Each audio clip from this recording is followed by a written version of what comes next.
سورہ ناس اور سورہ فلق کے چند اعمال کتابوں کے اندر ذکر ہیں۔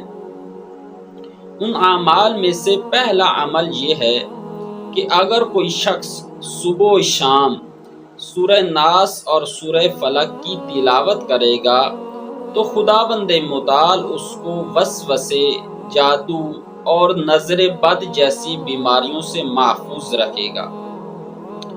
اور دوسرا عمل یہ ہے کہ اگر سورہ ناس اور سورہ فلق کو بچوں کے اوپر پڑھ کر دم کیا جائے تو بچے ہر بیماری سے محفوظ رہیں گے۔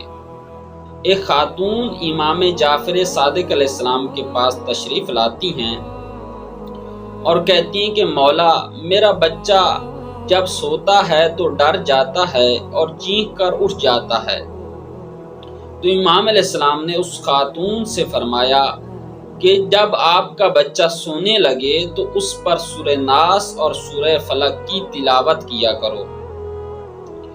اور جو تیسرا عمل سورہ ناس اور سورہ فلق کے بارے میں ذکر ہے کہ اگر کوئی شخص سورہ ناس اور سورہ فلق کی تلاوت کر کے اپنے ہاتھ کو اپنے سینے کے اوپر پھیرے تو خداوند متعال اس کے دل کو سکون عطا کرے گا۔ اور چوتھا عمل سورہ ناس اور سورہ فلق کا کہ اگر کوئی شخص سونے سے پہلے سورہ ناس اور سورہ فلق کی تلاوت کرے گا تو وہ شخص پوری رات اللہ کی حفاظت میں رہے گا۔